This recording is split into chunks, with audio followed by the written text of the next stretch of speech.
Here we go. The countdown is on, and Bitcoin halving is just around the corner. And I think the markets may react in ways that many people may not realize. So we're going to break it all down for you today, give you some clips, also give some chart analysis. You guys are going to love it. My name is Paul Barrow. Welcome back into TechPath. Let's get started. I do want to thank our sponsor, and that is Tangem. Again, this is a self-custody wallet that you guys can go out there and get. It's a little card, works with an app. It's a really slick solution for self-custodying your own tokens and get them off exchanges. Move them over here to your Tangem wallet. You can control it. Very secure. Also very easy to use. This is one of the things that I think for people that I talk to that have tried to use the Tangem wallet and used it is the simplicity. They really like that part of it. So check it out. Just hit the Get Tangem button. You'll go over, you hit the 3-card set, get that one. You got that extra card for backup. And start rocking some self-custody. Make sure and use our link down below. All right, let's go over to the Bitcoin halving. We are 1 day, 7 hours, 32 minutes and 9 seconds away as we live stream this with only 185 blocks remaining. This is going to be epic, everyone. Now, we got a poll out there. I want to hear your input on what you think is going to happen post-halving. Most people look at this as a very positive move for Bitcoin.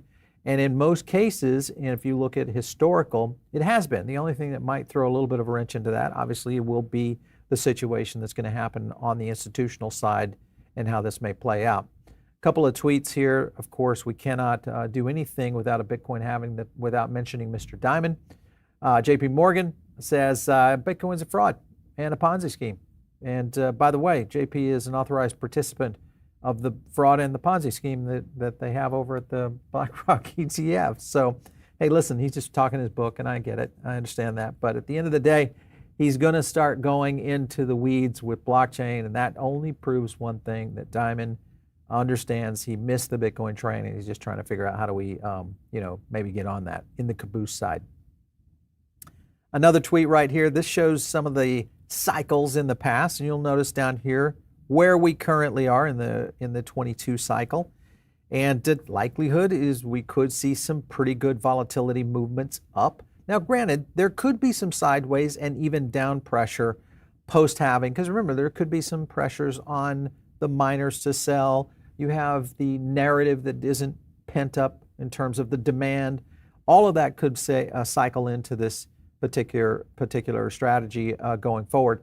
I want to get to a couple of clips of Pompliano, and he's talking, I think he's on CNBC, but he's got a couple of points that he's making around how this plays out. Let's go to this first clip.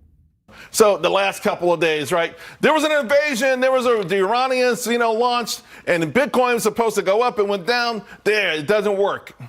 Well, I know you're hearing this from a lot of people. I love it. The last halving, we're 4 years later. It was $8,000. Today it's $64,000. Name another asset that's performed that well over a 4-year cycle. You can't. And so when people see Bitcoin go down on Saturday, they say, oh my God, Bitcoin went down. Well, so did gold, and so did every other financial market that was open. When there's these uncertainty events around geopolitical kind of invasions and attacks and rumors, et cetera, investors sell anything that's liquid for dollars. If you go back to COVID, that's what we saw. People dumped every asset. They wanted dollars, and everything sold off. It's a liquidity crisis. But now what will happen is on the way back up, Bitcoin will be the leader in the recovery. And my guess is that it will continue to perform just as well as it did the last 4 years for the 4 years to come. All right, so let's get into a couple of points here that Anthony's making. I was looking at the gold chart because I was trying to figure out that it did have that one correction, but that was on Friday. Kind of that pre-issue with what was happening in the Middle East, and then it went right back up. And it's been pretty much kind of continuing its little trek here over to 2,300. So, but Bitcoin overall has been pretty much the alpha dog in terms of asset performance over the last 4 years, and I think it's going to continue to move in this cycle. And I think the point that Pompliano is making is that this is something that is undeniably unstoppable. And that is a good thing for any kind of investment class, whether you look in tech, you look at some of the Magnificent Seven, some of those securities assets, you just look at some of the countries and nation states that have started moving this direction. They are becoming much more, I think, constructive in terms of how they're dealing with their own finance scenarios playing out. He got another question on this same interview talking about the legality of Bitcoin. Listen in. The greatest fear for cryptocurrency, particularly Bitcoin, is that ultimately the U.S. will try to outlaw it. They may. I don't think that they'd be successful in doing that. What we've actually seen is in countries around the world that have outlawed the ownership or trading of the asset, actually adoption has gone up, which is pretty interesting. But I don't think that the administration necessarily matters, other than both administrations, Republican and Democrat, are going to be a tailwind for Bitcoin adoption, because ultimately both administrations, Republicans and Democrats, they continue to contribute to the national debt. They continue to contribute to So they contribute to the value proposition. But when I hear Elizabeth Warren, when I hear Bernie Sanders, it seems to me that if they get a chance, particularly if they had control of the Congress and the White House, that they would actually do something, block this thing off. You're not concerned about that? I think that Larry Fink and a bunch of people on Wall Street now would have a different opinion, and we'll see who wins that battle. I think that's the statement right there. Larry Fink and people on Wall Street would have a different opinion, including Fidelity, ARK, you go down the list. You get it. I think most everybody else does, and that is where there's money to be made on Wall Street, at the end of the day, DC is not getting in the way. That's pretty much the end of it. Bitcoin price plunges to nearly 60K as having nears. I think this is just one of those volatility days that I call another Tuesday with Bitcoin, and pretty much been the case. And we've back up, I think, around 63 right now. We'll look at the chart here in a second. Matter of fact, let's go to the chart right now. Flip up here to Bitcoin, and a nice little recovery here. Yep, running at 62.9 as we film this on the live. This will be a good point to really keep an eye on, because we are kind of coming into a little bit of a zone right here that if we do see a little bit of a breakthrough, we could see that target that we were talking about with Tim last week, which is around that 52 to 53K. Could that happen? I don't know. Let me know in what your thoughts around the halving, post-halving will be. I'm still very, very bullish on where this market goes from here. I want to get over to a couple other points, and then, by the way, don't forget to participate in the poll. We'll try to get that up here in a second. But I want to go over to this headline right here. This is a good one. Fed Chair Powell makes his crucial statement for crypto market. Details were pretty straightforward with what Powell was trying to say, and that is, listen, the economy is hotter than what we thought. Inflation is going to be a little sticky, which is kind of ironic, because I think they were really expecting the data to come in and soften the blow a little bit before summer. Not been the case. Obviously, all the rate cuts that are out there have been reeled back in by the Fed, and everybody's pretty much sitting on the sidelines right now trying to figure out what the Fed is going to do. Remember, this is going to also position potential bonds and also money markets, et cetera, to extend that higher for longer position, which will slow liquidity. Because think about that. There are still a lot of people that are lazy. There's still a lot of people that are have a high risk tolerance, in the essence of, I'm not willing to risk it. And that is something that still plays into it. You start dropping that rate and you start seeing money market funds coming in, say, less than 4, things change a little bit. There's a psyche, I believe, that plays into this. Recent data, though, has not given us greater confidence, and instead indicate that it's likely to take longer than expected, unless inflation shows progress. Now, that's the caveat that he put in here. Current level of restriction could be maintained for as long as needed. That's another caveat. If we don't see a retraction in inflation in this next 2 months of data, I think we're in for a little bit of a tight summer, and most likely a push into 2025 for a rate cut. You heard it right here. That could happen, and I think right now, based on what we're seeing, there are a few things that are pointing that we could see some softening, and I'll talk about that in a second. But here's Kobe. More than half of the 224 global asset managers surveyed B of A soft landing over the next 12. This is down 15% from January, which was 71% of fund managers projected a soft landing. So people are a little bit more worried about this in terms of people that kind of monitor the macro side of. So higher for longer, risk of entering recession appears to be growing. So that's the one factor that plays into it. CPI will be a huge data point going forward, as will jobs. Jobs will be another big one to keep a very close eye on. So make sure and drop some questions in over on the side. I'll try to get to as many of those as I can. And we'll try to take a look at some other assets as well. Let's jump over to Bitcoin miners. Miners could offload about $5 billion in Bitcoin following the halving. This, of course, could be, I don't know, would this be really devastating? I don't know that it would be. Yeah, we might see an under 60K for a moment, but I think Bitcoin is going to roar back if we do see that. They also highlighted that selling pressure from miners could persist for 4 to 6 months, leading to potential sideways movement. That's something that we've seen before. But again, remember, the demand on the market is the difference. The demand on the market, which is coming from the ETFs, even when you look at where BlackRock and them about, I think I got an article here on them about to overtake GBTC, all of that kind of points to a very positive nature. So this is kind of an unknown water zone that we haven't seen before. Thielen also expressed concerns for altcoins, suggesting they might see a lot of adjustment. We've already seen some pretty big pullbacks on Solana, which was at a $200 high, now trading in that 130 range. And I think also you look at Avalanche, you look at Flow, I mean, some of the big tokens that we like, all of those have been adjusted down. There are predictions of potential altcoin rally correlated with the halving. Some people are also looking at that.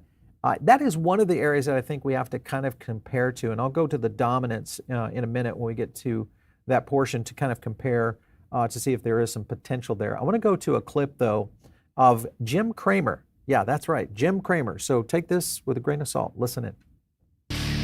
I wanted to know your outlook on Marathon Digital and its relation. Okay, if you want to own Marathon Digital, just go buy either Ethereum or buy Bitcoin. Okay, let's not fool around. That's what you do. Lightning Round! The Lightning Round is sponsored by Charles Schwab. I love it. Lightning Round. We need a lightning round here. I think that's what we got to do. We'll call it the, let me think about that. I'll come up with a good name. Our team will do it for sure. We'll get a lightning round button. But did you notice the ad there at the end? Charles Schwab. Yep, that's another one that's coming into the game. Charles Schwab now, 8.5 trillion, is reportedly preparing to enter the Bitcoin ETF market. Whoa, whoa, whoa. Breaking news. I love that. So a lot happening out there that is still very bullish for Bitcoin. And of course, if it's bullish for Bitcoin, it's going to be bullish for most of the crypto markets in general. Also want to get to another clip here, which is ironic that, but just to go back to Cramer, because many people might say sell everything on Bitcoin right now just because Cramer is saying go out and get Bitcoin and ETH. Here's Mr. Scaramucci talking a little bit more about Bitcoin as a safe haven. Listen in. Bitcoin is on an adoption curve. If you go back to Web 1, Bitcoin is sort of in the 1999 point in the spectrum. And so just imagine where we went from Web 1 to where we are today. And so my point is you won't see this be a inflation hedge or a store of value, as other pundits are saying, until you get over 1 billion users. And so right now, it's going to be way more volatile than people like. And people look at it as a risk-on or risk-off trade until we get to that adoption curve. That's my point. And given the adoption curve, what do you see right now as the upside and number, and what do you see as the downside number, call it 12 months? Well, I mean, look, you could get shocks like wars, and you could get, God forbid, a terrorist calamity or something like that that could take Bitcoin down 10 or 15%. But I think you have a heavy bid on Bitcoin because of the demand from the ETFs and from the eventual drivers of things like the wirehouses that will enter the space, as well as the 401k market. So I don't think you have 50% downside, but you could have 10 or 15% downside just because it's still a risk-on, risk-off asset. But long-term, with the halving coming this week, Andrew, right, I think this thing trades to $170, possibly to $200,000. And that's consistent with where it's been over the 15 years of Bitcoin. So whether you like Mooch or not, I think, probably the next up would be Kevin O'Leary, but we don't have a clip on Kevin. But the point is that mainstream media, they're going to their stalwarts out there, Pomp, Mooch, the people that they've been kind of connected to before, like or love. But the point is they do have some credence in terms of their opinion on how Bitcoin and other digital assets are going to be moving. And of course, remember, this is how CNBC, Fox Business, and many of those media outlets move. I know you guys are different, because you understand what's going on. You're here on TechPath. You're here on PBN. And that's where the real juice is. So I want to go to this next clip, which is, we'll get to it, but I have an opinion on it. But listen to this one. If the analogy is 1999 and Web 1.0, what was the central asset that you would have bought in 1999? Bandwidth? That's done nothing but gone down in value. Like, what's the thing you're investing in? In 1999, Amazon was an emerging stock on an emerging technology. and it was quite volatile. And you lost 20 to 50% 8 times in Amazon. You, at one point, you lost 80%. Yeah, that one time in March of 2020, it went down 80%. But if you held Amazon over that period of time, $10,000 is worth a little over $14 million today. I use a lot of Amazon. I don't use a lot of Bitcoin. Is that a problem at some point? And what do you expect to happen when we go through a dot-com bust type moment for the broader market? Does the feeling about Bitcoin shift? I think if we go through a dot-com bust in the broader market in the next year or two, I think you'll have a price shock in Bitcoin consistent with a dot-com bust. However, if you're willing to hold that asset, which we are, over a rolling 4-year period of time, no one has ever lost money in Bitcoin. Yeah, sure, it's 14 years old, but it's still very young in terms of the adoption. So not a great answer, but the point that he's trying to make is that, this is kind of and I would agree, this is a speculative asset, and it's clearly that. Many people argue, it's digital gold. I don't necessarily agree with that. It's speculative, it's volatile. And you invest it, you should invest it that way. At least that's the way I look at it. I know people will say, well, no, it's going to be used for payments. I'm just not there.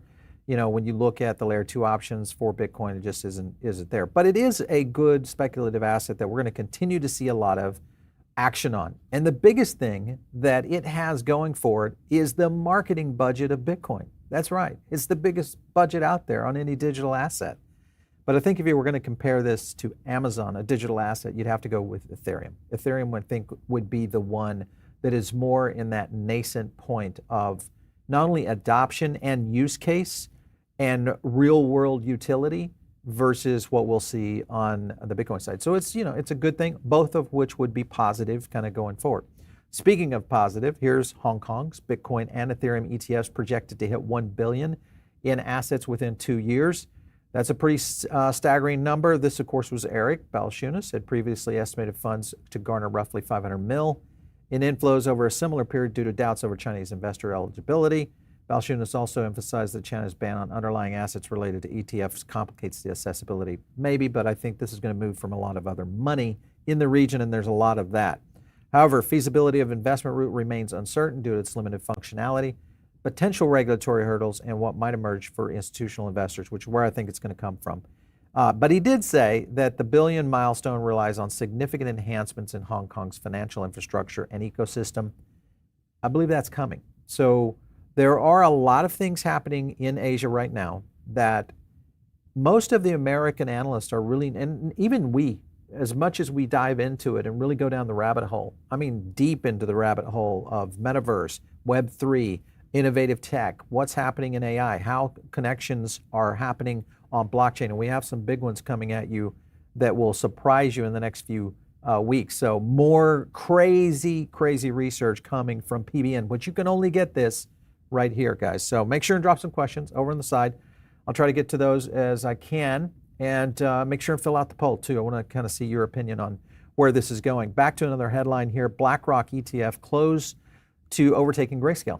And I'm surprised it's taken this long in reality. So even though they did have a low daily inflow, but the point is they're getting ready to take it over. I think BlackRock is just a matter of time before it's going to grab the crown and take over the largest position out there in terms of an ETF. BlackRock is currently holding 16.8 billion worth of Bitcoin, which is 2.2 billion short of GBTC's holdings. What is that, a week away maybe after a post-halving? That's what I'm thinking, is a week to 10 days away if we see volatility start to move into the market. Could be a big one to keep an eye on for sure. Here's another one. This, of course, was Balchunas talking about the ETF video from BlackRock, which just dropped. There's a little bit of shade on the exchanges side. Let me play this for you guys. This is about 52 seconds in, but it's not very long, but listen in. Until now, investing in Bitcoin has largely meant going through a crypto exchange, which can come with complexities around cost, storage, and taxation. But the launch of Bitcoin ETFs, or exchange-traded funds, is helping make Bitcoin more convenient and accessible to investors. ETFs are commonly used and available within a traditional brokerage account alongside stocks and bonds. And they allow you to gain exposure to Bitcoin without needing to navigate the burdens of buying and storing it directly. For more information, visit All All right, so you get it. I mean, the point is they're talking fees, availability, easy use, the typical stuff, for the lazy investors out there. Some of you guys I know you're lazy sometimes. I'm lazy. I do the same thing. But at the end of the day, it really does boil down to fees, and that's why GBTC has been hit so hard. And again, they of course adjusted their fees downward, but we're going to continue to see this fight for fees. Some people have even gone down to zero fees on some of these funds. So it's definitely on the move, but you can see marketing is heating up because they know what's about to happen. We are about to see a money wall come into this to the likes we've never seen before from not only traditional and institutional capital, but from other places as well. Tokenized asset market should and could hit 16 trillion. This is crazy, 16 trillion. This is coming in on public blockchains, RippleX.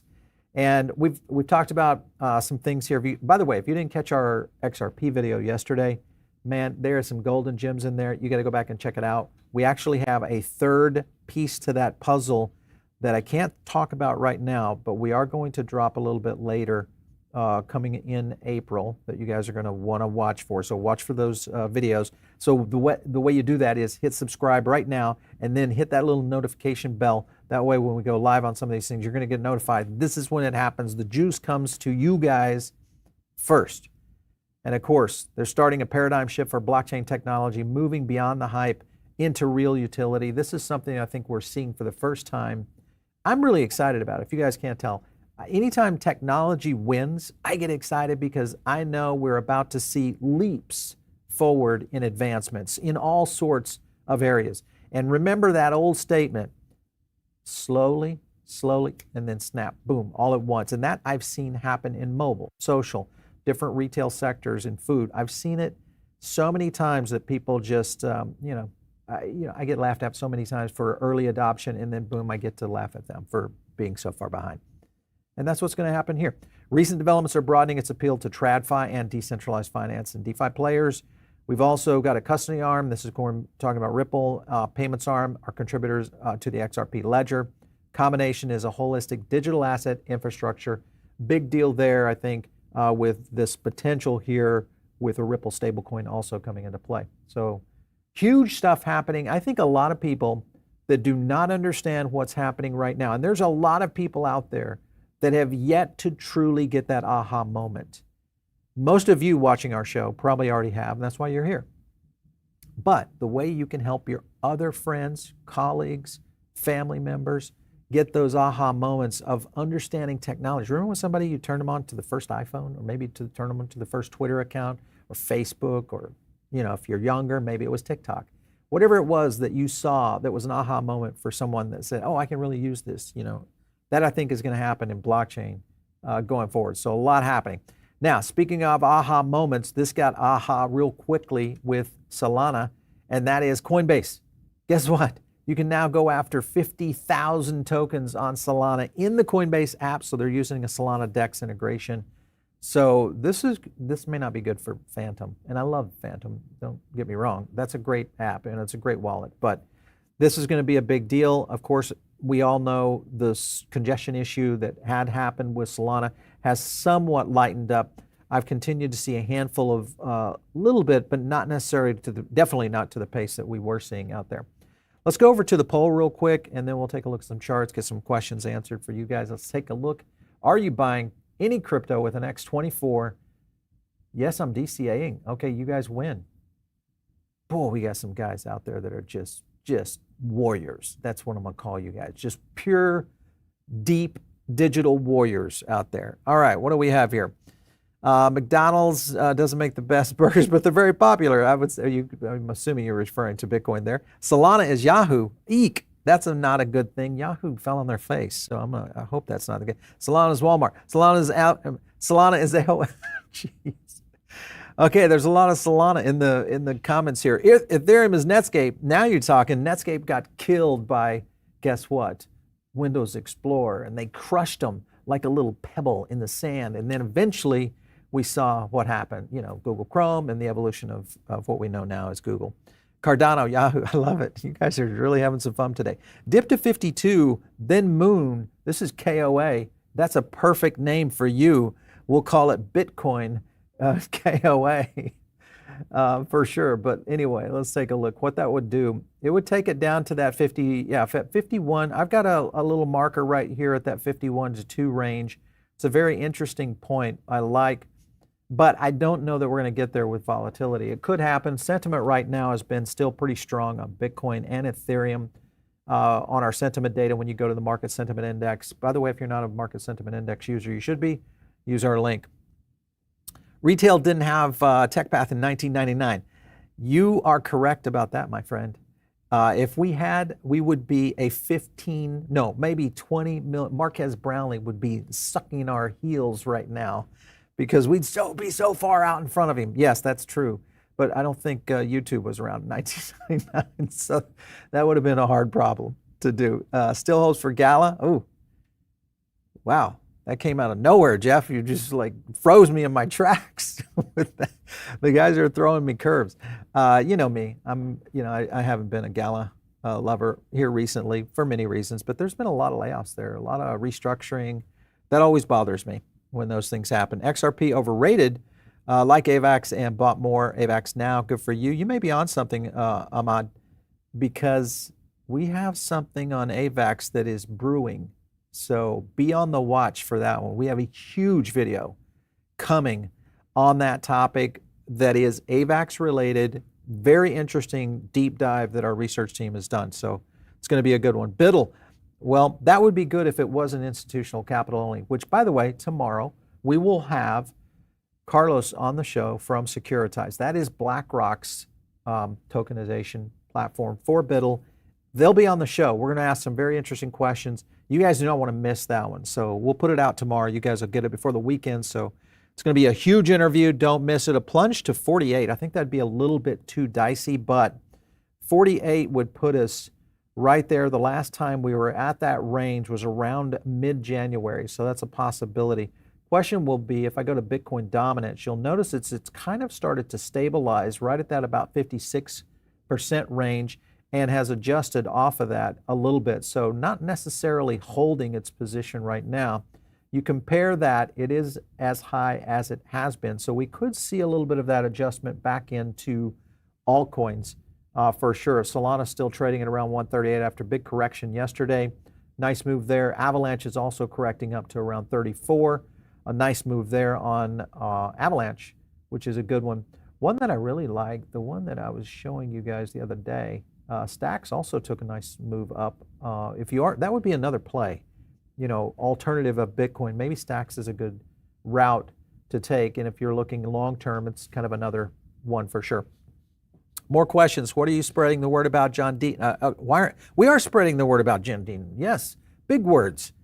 We just had a big video on it that we just dropped, and we are huge fans of John Deaton and definitely support what's happening out there. I know he's doing a big fundraiser at Consensus in Austin, so I'm not sure how that's going to work. Maybe I shouldn't have said that, but I know that there's going to be something going on down there in Austin, which I'll be at Austin. So if you guys are at Consensus, let me know. Tweet me and let's hook up. We'll try to get together. I'll buy the beers, but only a max of 50 people, though. That's it. No more than that. All right. Sell the news. I like it, Cal. That could happen too on all of that stuff. If you guys are not subscribed right now to our Diamond Circle, that's the best thing to do. Get in right now. Did you like that wipe, that new wipe? It's a new technique we're using out there. It's really good. It's smooth, What, is that what it's called? Smooth? Wasn't that the deal? That was the thing with the NBA, why they dissed Luka Doncic. I don't understand why this guy is not on the All-Star. This is beside me. I'm not even a Dallas Mavs fan, but I know one thing. That's crazy that Luka got dissed on that. That's what they called it. He was smooth. Yeah. Anyway, we're gonna get out of here. We'll see you guys very soon. Catch me next time right here on TechPath.